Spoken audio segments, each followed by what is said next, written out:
Okay, we're going to cover the defense for the rolling toe hold against the De La Riva guard.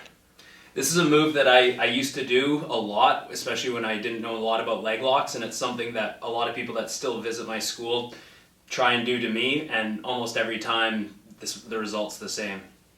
So just to demonstrate the movement once, there's the rolling toe hold, captures my foot, captures my other leg, and then he applies the toe hold braking mechanics.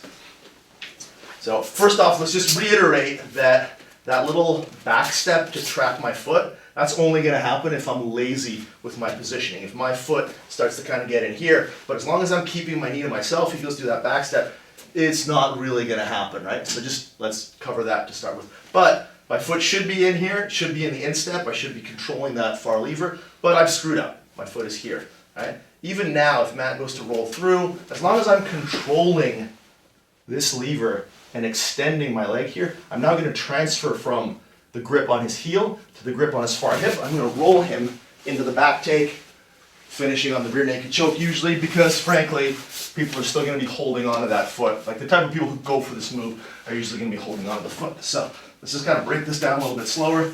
As Matt starts to roll, he's loading himself up here, and I'm actually going to stomp my foot to the ground.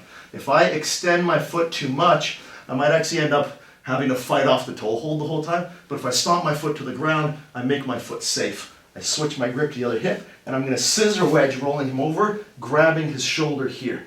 Let's just turn towards the camera. If he's still holding on to the toe hold right now, I can hook in and scoot back.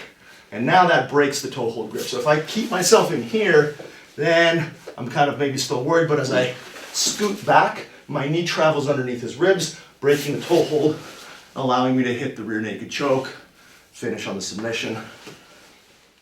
So this isn't a particularly good move, right? Again, if you look at high level examples, people playing De La Riva guard, gi or no gi, if you attempt to go for the toe hold, you're giving up your back. You don't have to be particularly skilled with the berimbolo. As long as you scoot and put the foot down and just know how to manage the technique, you're in no danger. We should cover, just in case you do get stuck without being able to take the back. Like if you do end up rolling and I didn't manage to do the back take and I'm forced to keep my leg fairly straight as a defense, as long as I can extract this foot, and all I do to do that when we put it back in is no matter what kind of triangle he's got, I can just frame and take this leg out. If I just keep turning in the direction of the toe hold, I'll always be able to get myself out of it.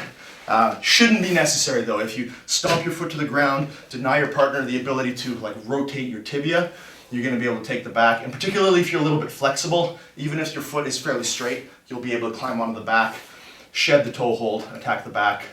I mean, I can't think of an example of somebody hitting this at the high level or attempting this at the high level that didn't result in either a back take or a near back take, or at least a break of the position. So yeah, generally with leg locks, I don't want to go off too much on leg locks in this DVD, but definitely when I go for something like that, I have no control. I have no ashigarami really. So if I don't have any control over Rob's knee or his hip, I'm just rolling through and throwing off my own alignment, hoping that I get a toe hold, hoping that he doesn't know anything about leg locks. Just not something you want to do against a skilled opponent. Okay, so from this angle, I'm going to show you how the foot is going to the ground as Matt attempts to roll. As he goes through here, I'm stomping my foot to the ground with my knee ending up here as a strong wedge. Again, the scissor wedge. I can step on, we talked about this in other videos, if I don't have the leg dexterity, I can step on the calf. Now I can kick free, bring my foot in, scoot back, finish. And since we're discussing rolling toe holds, we do need to address the kind of standing toe hold where somebody just attempts to grip the toe and rip it from here, which again is not super valid, but anything that's biomechanically possible that you don't address early enough starts to become potentially threatening. So if I allow Matt to get to here and posture up, that's when the toe hold is going to start to come into play. But any kind of movement like this, I can always invert, spin myself, and now this is where you see the back takes start to take place, because as you're facing forward, attempting to rotate my foot, the rest of my body will rotate along with it, end up behind you. The greedier you are, the more likely I am to end up on your back.